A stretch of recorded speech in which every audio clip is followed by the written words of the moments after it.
been doing this over and over. And so we are greatly honored to have him speak to us today in this workshop. And I think now we have adequate sound, and that's really going to be exciting. Sizo is doing business in education. He runs his own private college. He also has raised chickens, and he's a coding expert. He's a management specialist. You know, he trains people. He does a whole lot of things, and so it's great for us to share with him some of the learnings from his business. Sizo, over to you.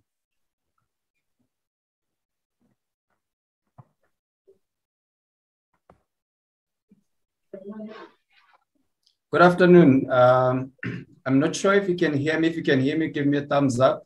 Yes, we can. I can't hear myself anymore because I have to tune out the other sound. Can you hear me though? Yes. Can you hear me? Yes. Oh, you can hear me?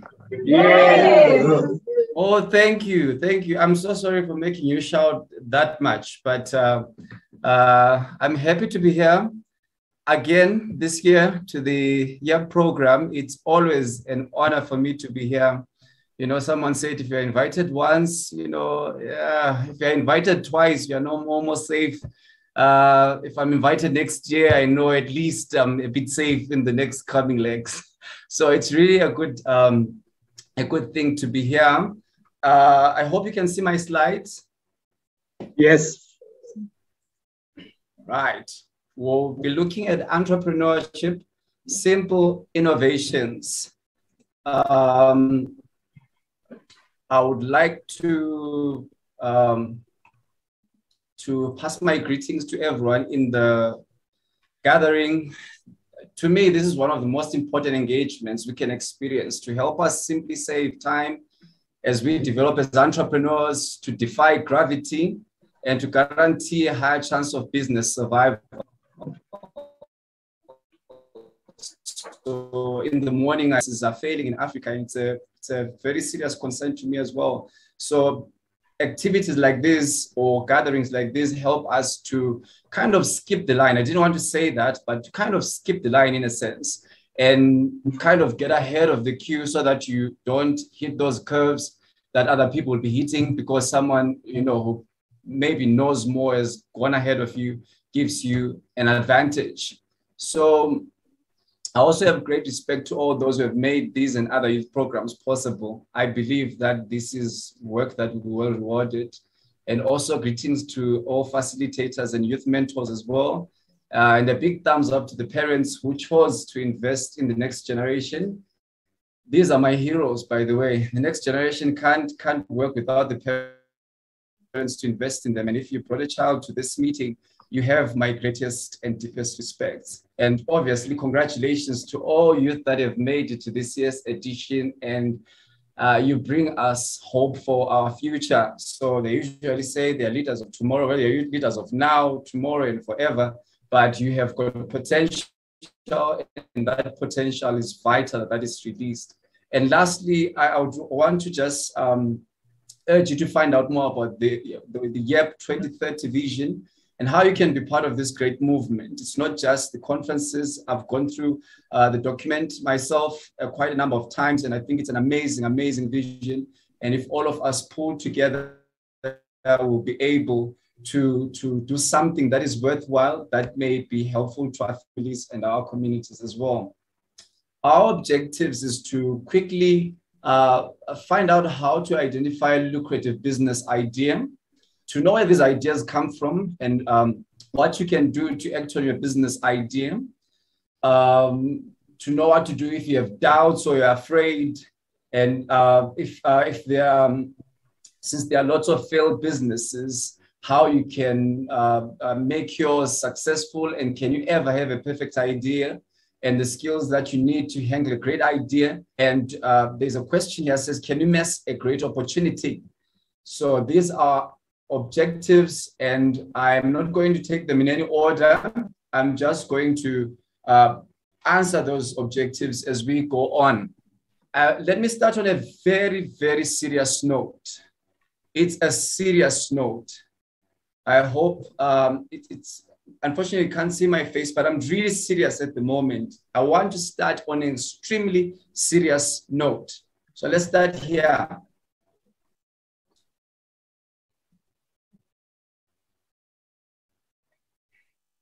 They say money talks, but mine just waves goodbye. There's a minion there is crying over his money. And this is my serious note. And no laughing. This is a very serious statement. Of course, I'm joking. The minion is crying about his money and he's saying that they say money talks, but mine just waves goodbye. And this is what most people experience in the world. And when people go to school, they finish school, what they're thinking about in their heads is money. How can I make more of it? How can I keep it? How can I multiply it? So I just want to pass a few remarks about money before we even talk about entrepreneurship. A quick reminder that money will buy you a bed, but it can't buy you a good night's sleep. That money will buy you a house, but it can't buy you a home. That money can buy you a companion, but it can not buy you a friend. So in our pursuits of entrepreneurship, and I heard in the morning talk about how it's important to have a why and not just chase the money. And it's really important because if you can wear yourself out trying to look for money, but if there's no reason higher than the cash itself, you are going to find yourself becoming slave to it. You know, money makes a good servant, but a very cruel master. So what's the richest place in the world? I'm still on that point. The richest place in the world is not the gold fields of South Africa. Not sure there's still gold in South Africa, though. It's not the oil fields of Iran. It's not the uranium deposits beyond the seas or Wall Street in America. The richest place is the graveyard because there are songs that were never written, comfort that was not given, inventions that were never created, books that were never written, profits that were never made, dreams that never saw the light of day. This, by the way, is the late Miles Monroe. I'm sure some of us may be familiar with the quote. Now, if you look at that list that I have there, songs never written, comfort never given, inventions never created, all of those things are business ideas. In other words, everything can be summed up in business. And whoever takes up the idea and uses it productively becomes an entrepreneur. He might do something normal or something out of the norm, but someone takes something ordinary or extraordinary and acts on it and innovates on that, and then they become an entrepreneur. And I love this picture so much. It blew my mind when I first saw it. This is how much dreams we are born with. So many dreams. We are all born full of dreams, full of potential, full of ideas and concepts and stuff.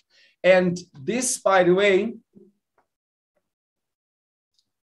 is a picture, in my view, can be a picture of how we can understand ourselves, that we've got so much potential and so little time, that we've got so many ideas and so little time maybe to apply them. Let's say that we have what some people can call unlimited potential.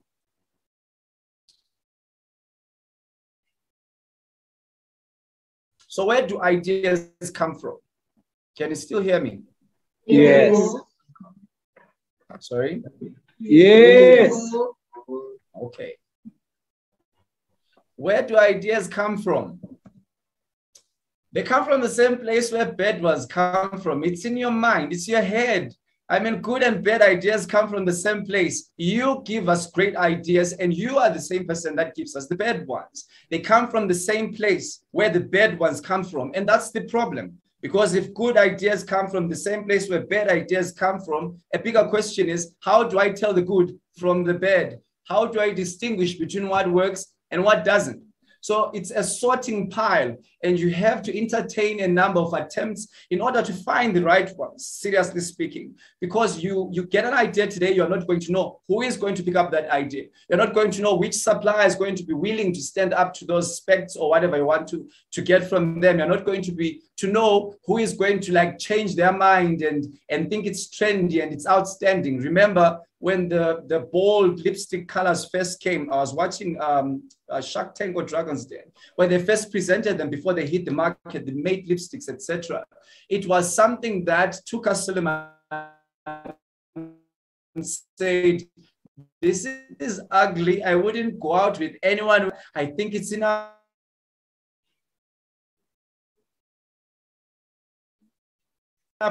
inappropriate. Women will hate it. But we know what happened, that bold lipsticks have become mainstream. Some of the biggest have known that their idea will hit hard or it will be successful. There must be tested. They must be tested. If you've got an idea and you're not testing or not, one of the things that I do most often now in entrepreneurs or people starting a business. So last week I had a meeting with a would-be client who has signed up for our services.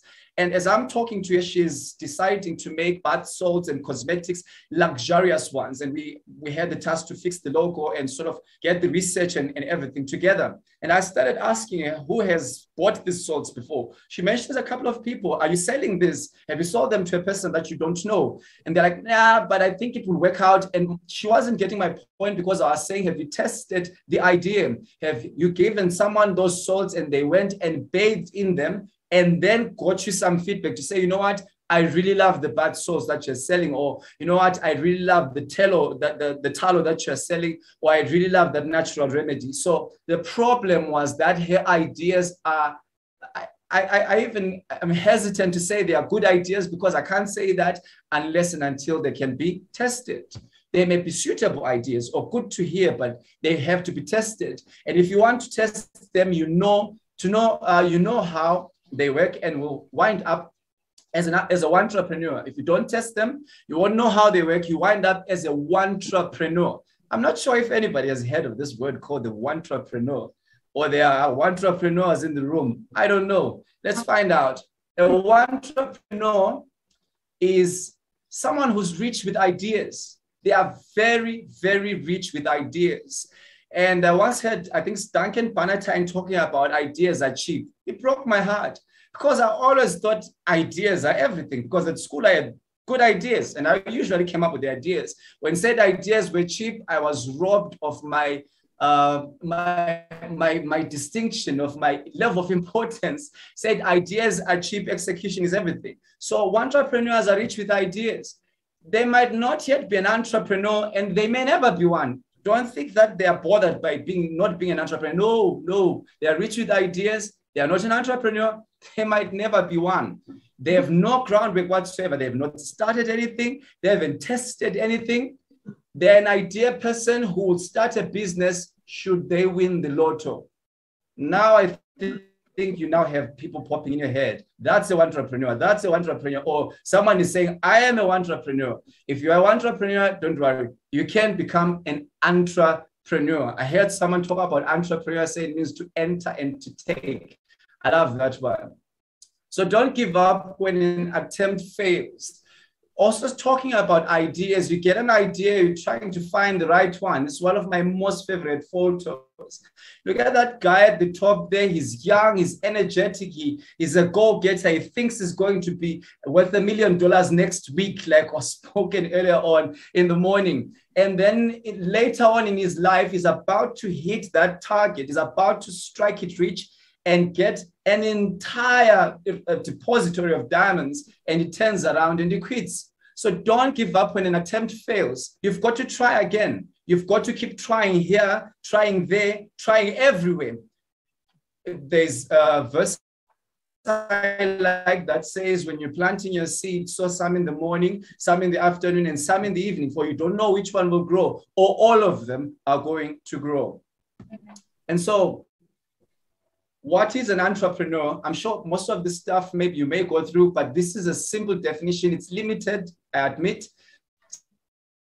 Someone who undertakes risk to make a profit. I wanted to highlight the fact that there is risk in. She is a starter, an initiator. It doesn't mean they start something new, but it means that they are willing to start something. They're a challenger, in other words. They challenge the status quo or how things normally work. So they are a challenger. And they are also a driver. They drive how things work. They make things work. They make things successful.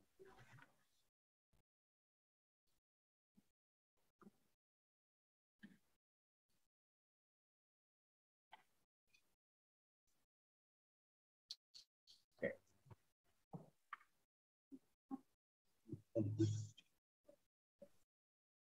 Someone who creates something new is an entrepreneur. They create something that's new, or they're an entrepreneur.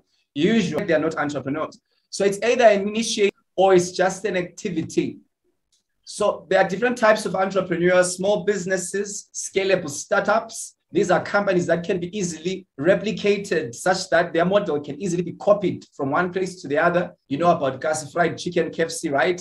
About Kentucky Fried Chicken, KFC. I once saw another guy with KFC had written gas fried chicken. I like that. It can also be a large company. It can also be social entrepreneurship. Social entrepreneurship means that you are typically involved with helping people find themselves or towards a good cause, or you have a mission that you're executing, and you are usually not for profit. So what are the entrepreneurial traits I hear people talk about? So I Googled this last week and I saw these ones. They say an entrepreneur has no fear. They are not fearful. They are brave. They are tough people. They say they have a strong sense of self, that they are flexible, they have a strong vision, and are resilient. I have a problem with these values that I found somewhere on the internet. Because when I try to, put myself beside these ones, I was falling short. When an entrepreneur starts, and usually even during their journey, they may be fearful. So it's not true that entrepreneurs have no fear. Sometimes you'll be scared to death to try something else, but entrepreneurs are not necessarily people who have no fear, but they are people who act in spite of their fear. They have a strong sense of self. I have achieved a few things, with trying to act as if things were okay. Sometimes you may not have a strong sense of self, but that should not stop you from trying or starting, because some entrepreneurs may not have a strong sense of self, but they can start. You will develop these things as you go on. Maybe you're not as flexible, you are not nimble, you are very rigid, and you've lived a life that's very programmed. You can develop the flexibility, but you don't have flexibility in order to become an entrepreneur. You become an entrepreneur and develop flexibility. From these talks, so pay attention. Also, the entrepreneur is a person of vision. Now, vision is something that evolves a lot because it keeps on changing. Remember, Bill Gates says our vision is to put a computer in every home. And suddenly there's a computer in every home in 2014, 15. Then they say our vision now as Microsoft is to put a computer in every car. And I think soon there will be a computer in every car. Maybe they'll be saying putting a computer in every planet. Who knows? But vision keeps on evolving. It keeps on changing. So you might not have a very strong vision to start off with, but if you know why you are doing it, it will be very helpful. And lastly, that's normal entrepreneurial behavior. Sometimes the odds are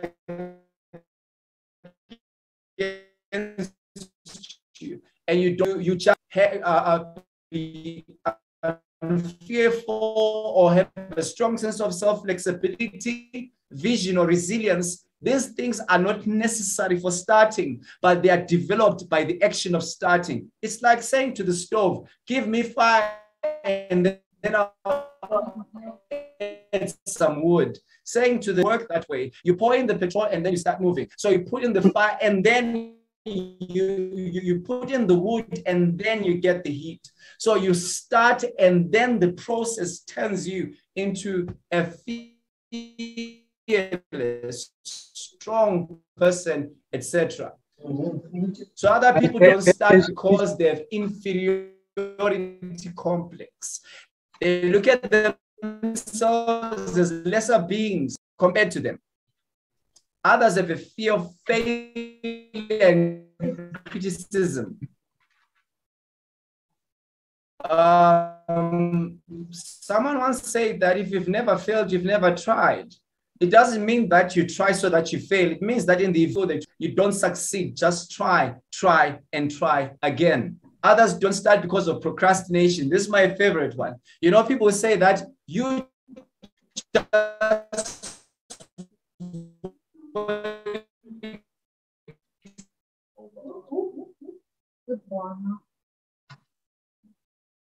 just until I hit grade 8.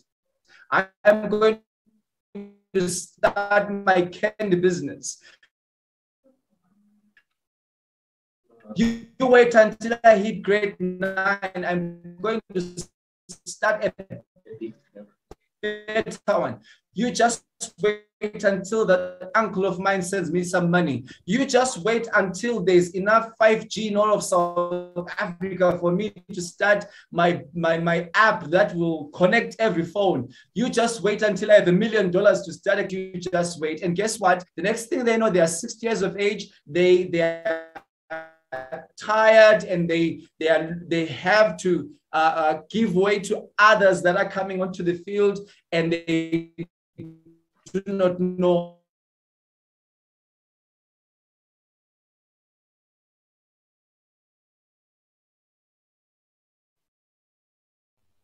Can you hear me? Hello, can you hear me now? Hello? Yes, we can hear you now, Sizo. Go ahead. All right, thank you. Okay, sorry guys.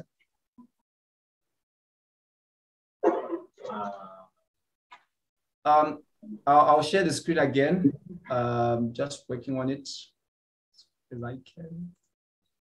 Can you see my screen? No. Not yet. Okay, let me try again. Okay, there we go. Can you see my screen now? No. Yes. Oh, yeah, so we ended up in number 5.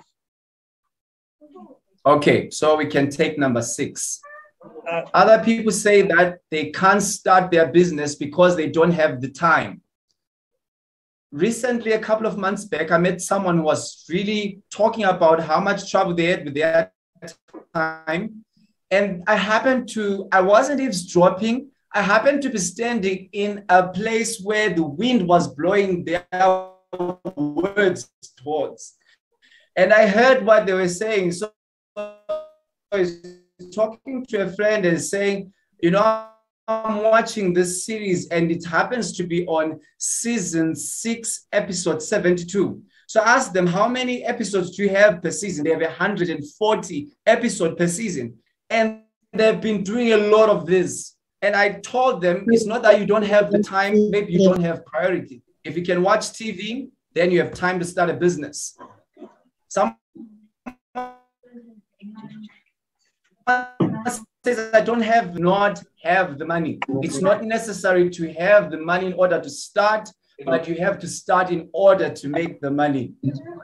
And someone says, I can't start because I need a salary. Maybe your idea requires that you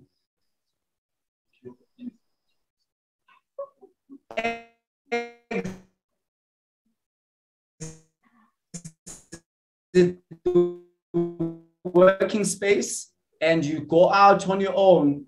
That is something that you might need to consider as well. And number 9, when someone says, I don't have to get the experience. You can't get experience by complaining about it. So if you start, you get the experience. I can't start the business because I don't have problems. We don't start business because we want to solve problems. It really says, just do it, man. It says, just here, you will wish that you started today.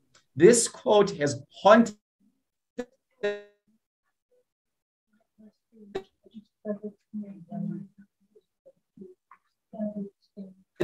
me many times. Whenever I see it for me, say start now before. If you don't, then when? If not you, then who? You know, so you have to start now. If you have an idea, write it down. Is it going to work? Well, we don't know. Let's find out. How do we find out? By starting on the idea. If you have an idea and you start working on it, that idea can actually prove itself to be positive or negative. At least you get feedback. So at this point, I want to talk about starting small. One of my favorite things with Nicole Sonic, following their articles on it every morning, I do read those articles and share them with others, is they talk about starting small. Is that people want to get an education, jobs, good things. They pick them. They create jobs every now and then, and they generally, governments around the world are not very good at doing this.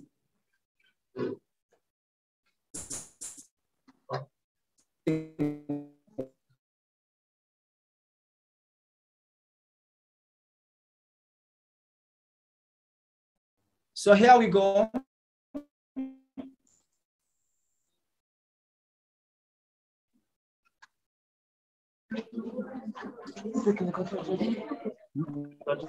We've got a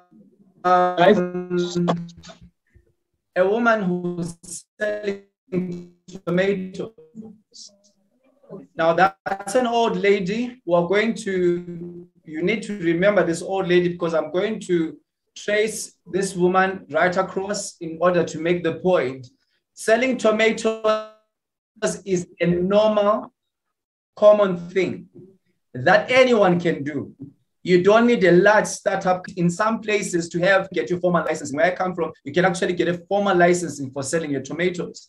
So imagine that you start up this business, maybe let's say you need about 100 Rand or 200 Rand as startup capital. So most people despise this point, but I'm picking this up to say that this is the simplest that I've found in the environment. And then as you do that, whatever activity you choose, you should have a regular routine that people can still laugh at enough. How important it is to have an idea things or something like that, more than those businesses with money that they had. And it goes up to more than 60%. You're talking about money they got from themselves and their families and friends. So typically,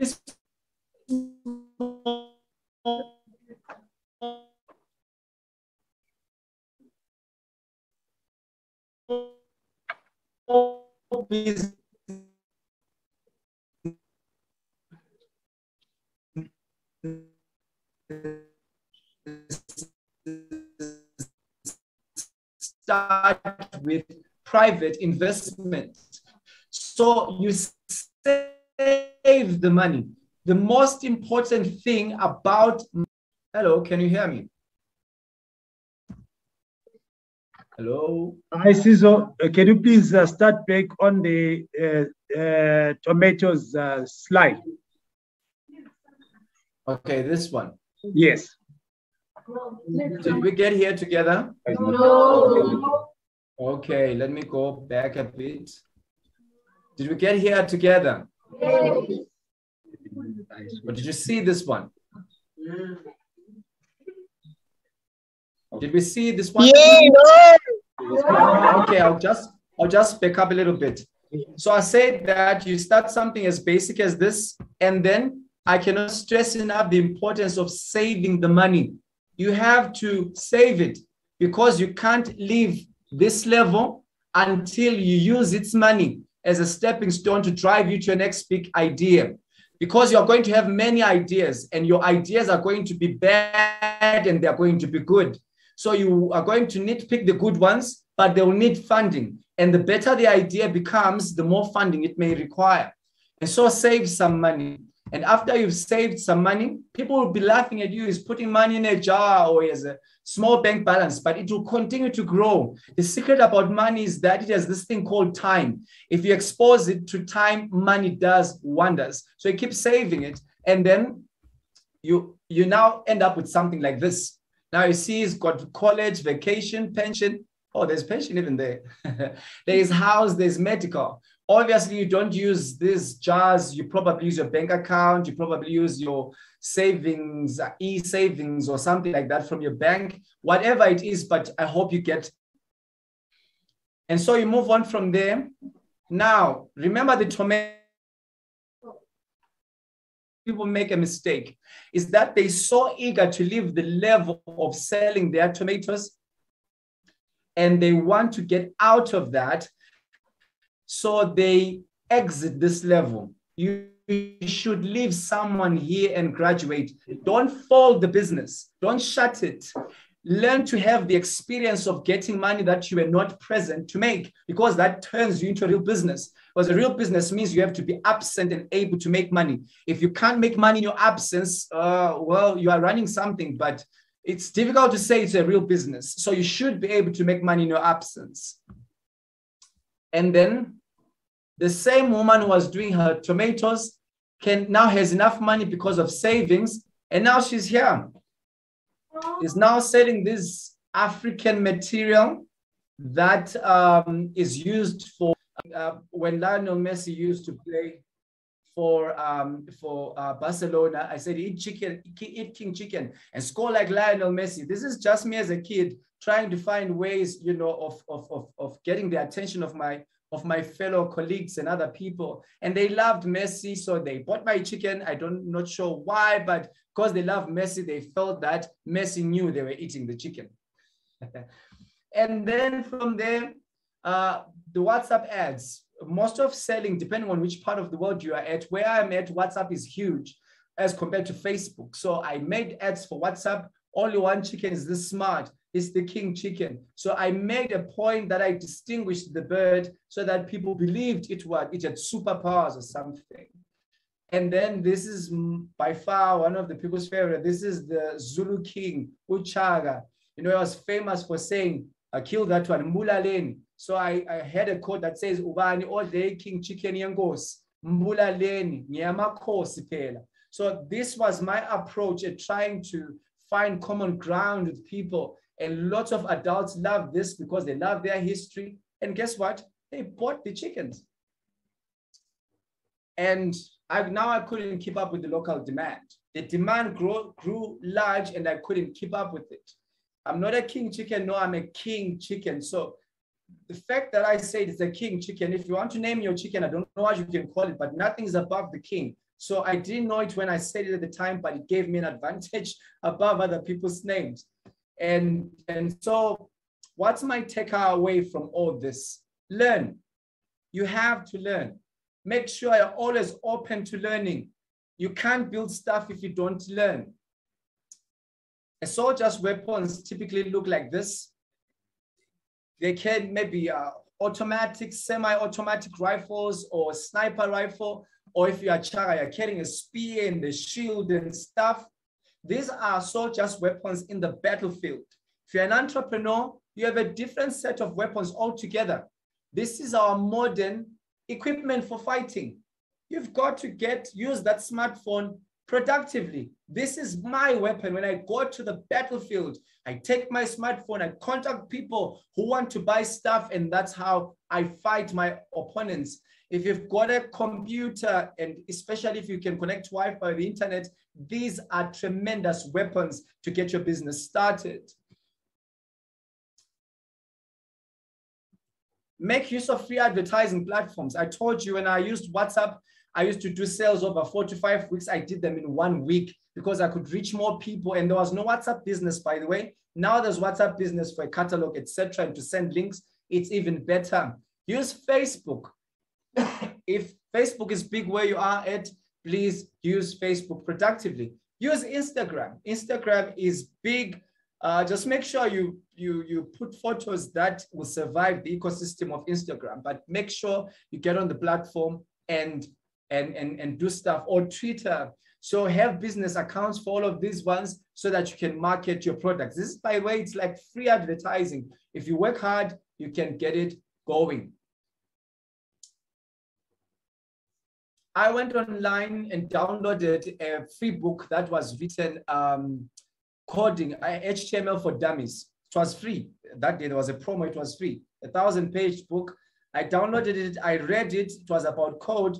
This was the first website that I came up with after a week of learning code. It's not the best work, obviously. If you look at the websites I've created, they look far much better than this. But you have to give it to me that at least I was able to produce something that is visible, something that, of course, there's lots of changes to be made, but this is what I did after finishing reading a book I downloaded for free online. Imagine what happens when you go out and actually learn how to code, learn how to make cakes, learn how to sell stuff, or get yourself to learn. So learning for me is very, very vital and important. One of my most favorite websites, YouTube. You can learn anything there, as long as you know what you're looking for. Don't go to YouTube without an aim, you get lost, but go there with an aim. There's lots of free stuff that you can learn.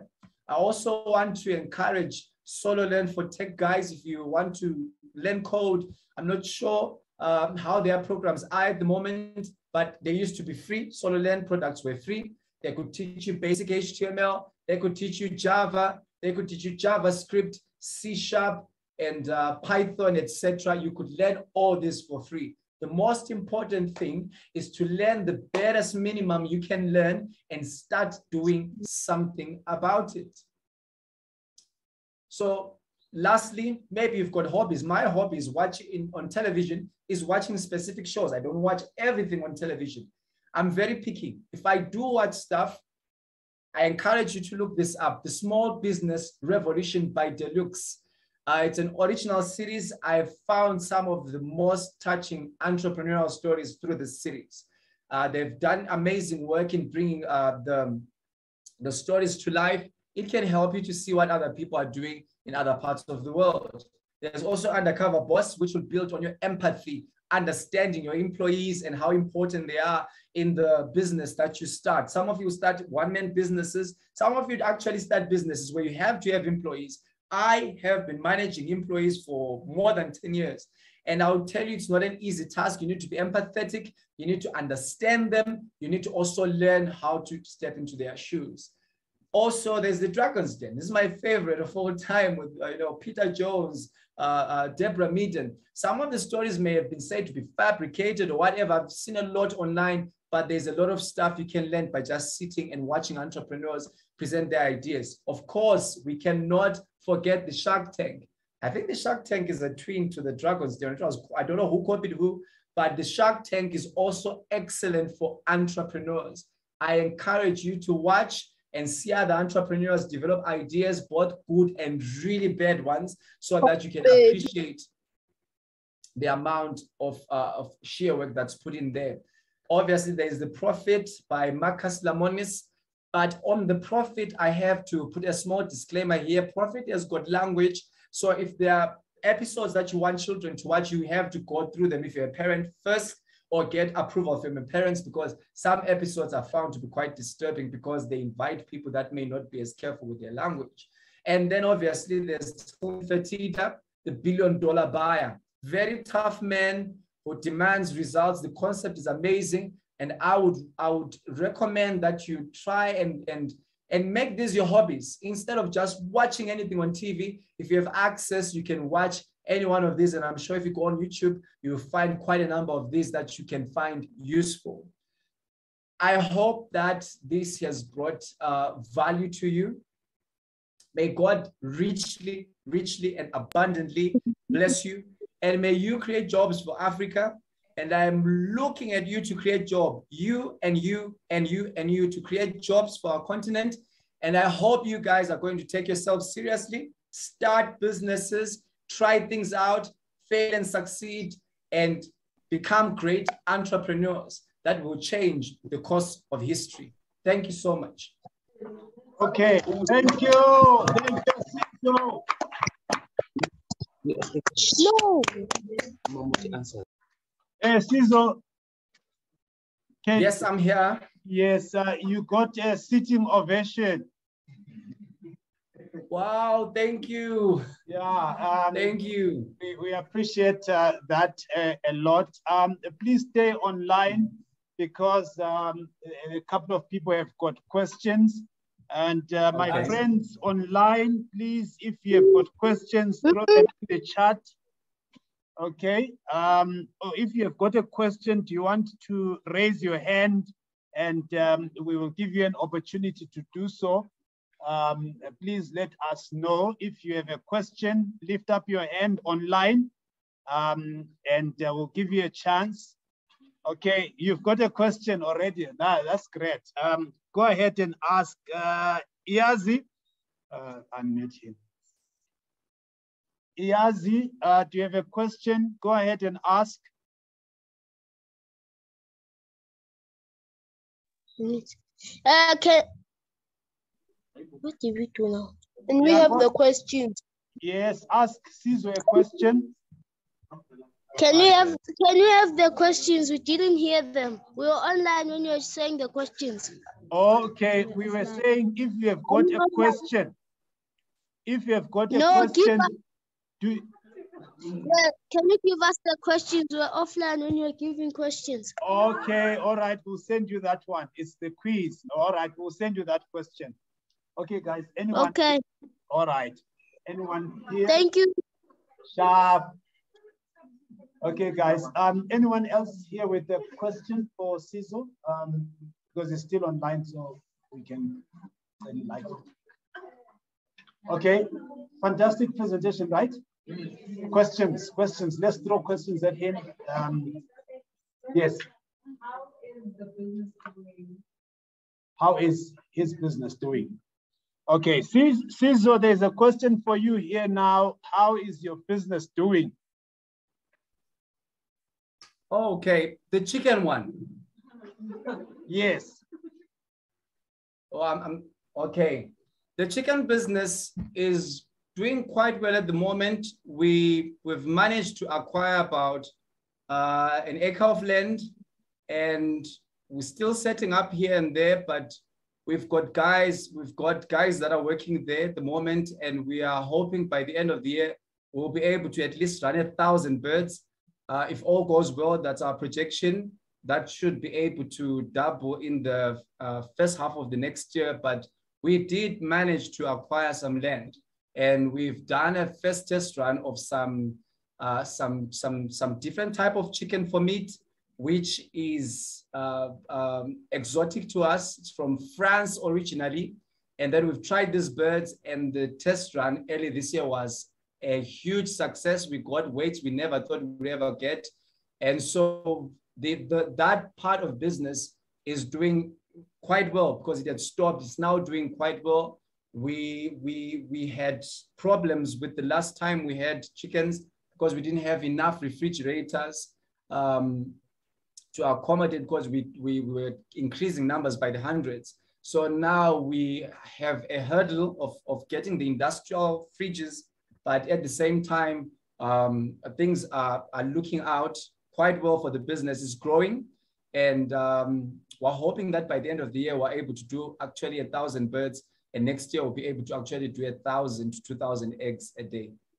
Okay, thank you. That's right. Another question coming out for you. I remember in one of your previous entrepreneurship or airport and AM. So like say, can I first ask you like, what is the spend just in case this does not go as well? Okay. So there is a question here about Plan A and Plan B. So the question is, what is your Plan B if in case your Plan A doesn't work? For the chickens? Yes, or for any other business. Oh, okay. If you have a business idea, if your Plan A does not work. Yes. Oh, okay. Personally, when I start off anything, there's room that you have for experimenting. So you're running your experiments. You want to find out, is it going to work or not?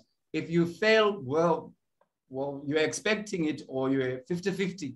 But if it doesn't work, sometimes the problem is sometimes things fail, and because we've fallen in love with them, we can't admit that we failed. So instead, we motivate ourselves instead of meditating on what happened. So if you motivate yourself and you're still in the wrong direction, it doesn't change anything. But if you meditate on what happened and come to terms with the fact that some of your ideas are really bad ideas that need to be destroyed, that don't need to be encouraged, it's important to accept that. But some ideas are really good, and you might find one or two people to support them. And if you get support, try again in different ways. But if you get into an idea, telling yourself that if it doesn't work, I'll shift to this, usually compromises your efforts. I approach every idea I have with everything I have. Every idea I get, I approach with everything I've got, I throw at it. All my time, my effort, my research, I do as much as I can. I'm always anticipating it will win. Because if you second guess yourself, you compromise your ability to focus, and broken focus results in a lot of casualty. So I personally feel that if you've got an idea, tell yourself this is the best idea in the world. It is going to work, and I am going to become rich using this idea. And when that idea fails, you look at yourself and say, you did well by attempting. It's not working out, and we have that room. So let's find other ways of making it work.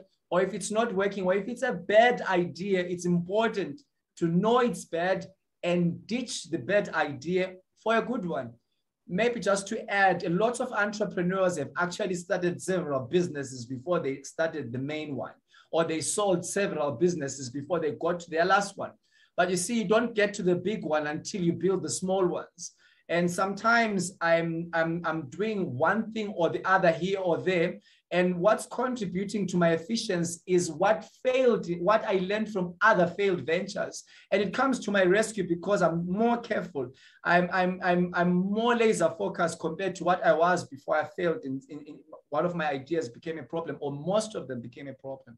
So I think have plan A and stick to it. If it doesn't work, you pivot, you work around it. But if the idea turns out to be a bad apple, throw it away. There's no need to carry it. But if the idea needs tweaking a little bit, adjustments, a little bit of here and there to make sure that it works well, you need to go through. Don't just bury an idea. Look into it, analyze it, take it to someone else who's got more insight, and make sure that the idea is dead before you bury it. You don't want to bury something that's alive. Make sure it's dead, but you must know when something is dead. You mustn't marry an idea. You must give it the chance to live. If it refuses to live, oh well, you find another one. But don't kill ideas saying they're not working if you are inefficient. You need to get external assessment and find out what's wrong before you actually kill an idea. And if an idea is not good, you need to accept it's not good and find a good one. Hey. Thank you. Thank you. Thank you very much. We appreciate that. I think a lot of wonderful quotable quotes there that we will be throwing around as ours in our network. But we do appreciate that as long as they're not copyrighted. One last question. Okay, two more questions from here on the floor. Yes, sir.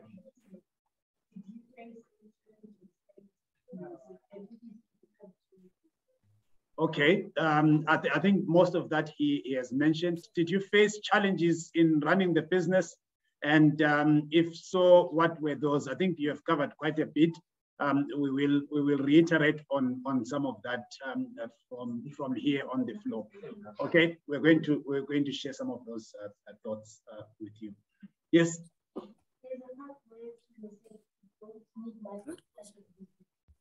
my question is, not what you did there. What you did. Yes, here's another one, Sizo. There is a part where you said you can start a business without money. How can you start a business without money? Press. You don't, I personally subscribe to that. You don't need money to start a business. You need to isolate an idea. You don't even need a good idea. You need, I might be stepping on other people's toes here. I'm sorry, but I think you need, to sell tomatoes. This is what bewilders me. To sell a tomato is something that's been done for centuries. And where I come from, people went to university because their moms were selling tomatoes. It's nothing new. It's not something that's out of this world. There's a guy actually that I met at a men's conference. This guy says that he was at the market and he happened to meet someone from church who owned the farm. And this guy gave him, I think, 4 or 5 cabbages. He said, no, you can have these cabbages. And then he thought, I'm not going to consume these ones with my family in the next 5 days. So he sold the cabbages and all of them happened to be bought. And he went back to the market and bought more. He just took what he had and he sold it. One of the ways in which you can actually start your business is by luring people in with offers. I'll give you an example how I started brand strategy for companies actually. What I did was I identified quite a number of entrepreneurs that had poor branding. Those entrepreneurs that I knew that I could actually improve their branding, I had a 90% chance of wowing them. So I approached them and told them, look, I'm a very busy person and I will probably do not have time to deal with you. But listen, we can do this for you for free, just for now. And they were hesitant, obviously, because someone walks up to you and says, we can do world-class work for you, for nothing. But what we did was we put in our best work to it. Up to now, I suspect that some of the best works that I did was stuff that I did when approaching people who had actual real businesses. And I said, you know what, I'll do it for free as a startup course because I had 3 businesses I wanted to do free stuff for, and that's it. I don't encourage working for free entirely, but I think to start, you might want to actually engage a real business so that they give you a real client, real opportunity, real challenges. Instead of sitting at home and practicing over YouTube, you approach a real business, you learn lots of things. And guess what happened? When I finished that particular business and the second one, I didn't move on to the third one.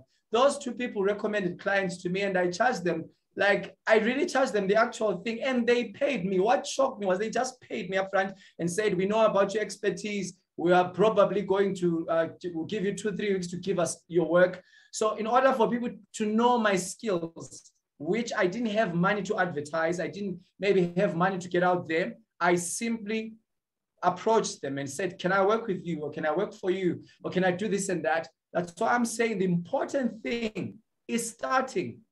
The important thing is finding work out there and getting it done, having proof of the actual work that you do. One gentleman once said to me, we would like your expertise. And that shocked me because he didn't ask for my degree. He didn't ask for my qualification. He didn't ask for any of those things. I spent tons and tons of years trying to get under my belt. He had seen some work that I'd done and he didn't know it was done for free early on in my life. And he liked it. And I gave him an invoice and he paid the whole thing in cash. So I made money by getting out there because I had time. I used my time and investing time gave me. So you don't really have to have money, but you can use your time in exchange. Can I give you one last example? There's a young girl who was attending a camp recently.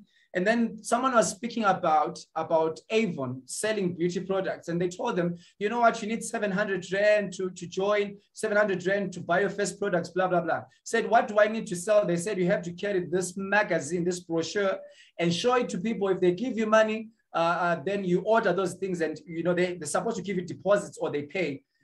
This girl was so determined. She didn't have money. She borrowed one of these magazines and left off to knock every door at Hillside, Malindela, and Hillcrest. When she was done, she had orders that were more than the group leader for that month. And they were financed, by the way, with deposits. And she started off and was promoted after 3 weeks to be above the person who actually recruited her. So the point is, just because you don't have money doesn't mean you can't start. You find what you can. You do it as long enough as you can.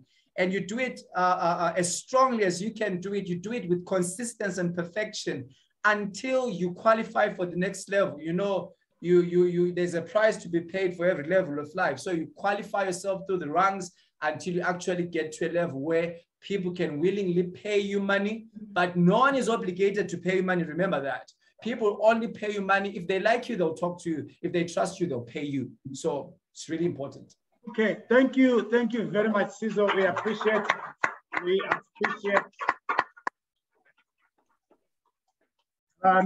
So we are going to shift now and go to the next session, which we are going to also record for the sake of those who are joining us online. Maybe our connection is not going to be too good. I did have, okay, it is. Okay, great. So I'm being told that our connection is great, so that's good. Now I would like to welcome you to this next session. This next session is my session. I'm talking about planning. When you have built this idea, when you have thought this idea out, when you have laid it out, when you are convinced that this is the thing that you ought to do, how do you get about doing it? Now, there's a familiar quote, I think most of us may be familiar with it. It says, failing to plan is planning to fail. Oh, you guys are smart. Failing to plan is planning to fail. Nothing happens on its own, okay? Everything that happens because we planned it to happen. No one just showed up here today. You knew you were coming here yesterday, right? Yeah. Last week, right? Yes. Some of us knew that we were coming here last year. We were preparing for this. Next year, we know where we will be. Bootcamp, next year, 2023, 2024. In fact, if you follow our plan, you would know that this plan is going from 2020 to 2030. It's a 10-year plan. We have a vision, we have a focus, we have something that we intend to do. And so it's important for us to learn how to plan. Now, here is something very important. And I want to teach you an amazing concept that will work for you wherever you are. It's a concept that we have developed for planning, for business planning and business development for small and medium entrepreneurs, for startups, for people like yourself who have an idea for business. We want to give you a tool that will enable you to get started, okay? And some of us have an idea, and if you've been in this network, you will remember that we have said we don't want you to aim. Remember that? We said you should shoot and then aim. That's the way we go. We want you to start. That's why we have coined this phrase that says start small. Start where you are. That's where you hear Sizo saying you start with selling tomatoes, sell something, sell whatever you have. Do something with what you have now. But we want to have a plan for how that works. And now here is something very interesting that I want you to understand. Now, I'm not advertising any business, so I think I want to shift this so that it looks this way. All copyright things. What is this? What is it? It's a tissue. It's a serviette, right? A serviette. Yes, thank you very much. Yes, it's a serviette. And what do we use this for? It's for wiping You know, when you buy something and you oily, you wipe with it. The other name for it is called a napkin, okay? A napkin. A long time ago, napkins used to be what we call Pampers now. Entrepreneurs keep changing things, you know. But this is a napkin.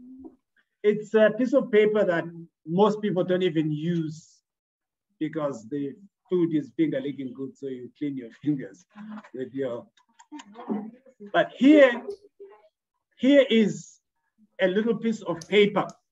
And this piece of paper is something that sits in front of you when you go to the restaurant.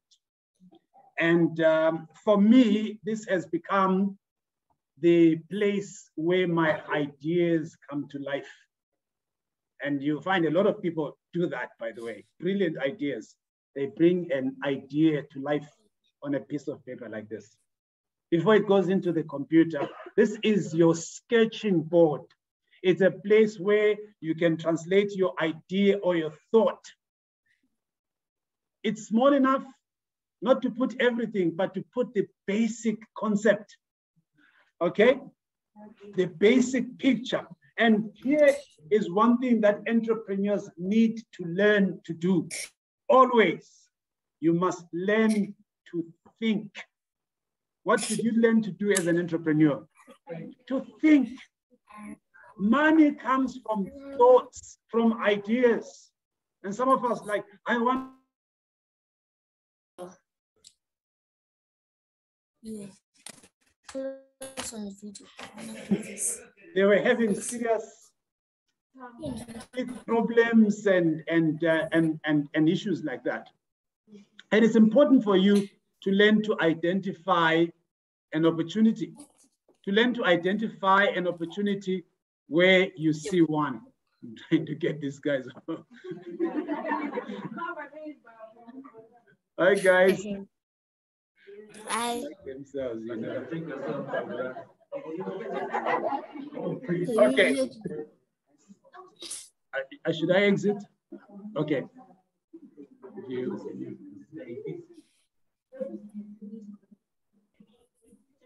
Okay. I'm not sure. Somebody will have to help me with this one because I've gotten my friends here as the main. Okay, they're mine now. Okay, great.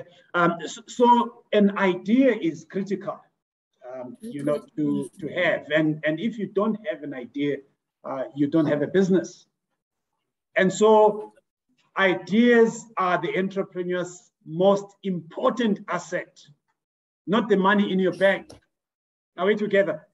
Ideas are your most important asset. So as an entrepreneur, you must always be thinking.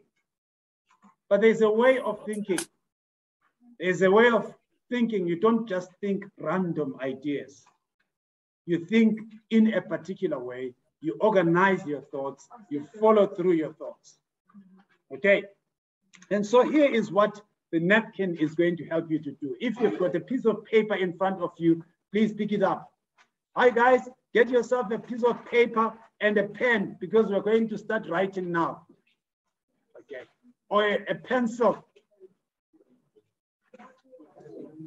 Okay. So here is a piece of paper. And one day I decided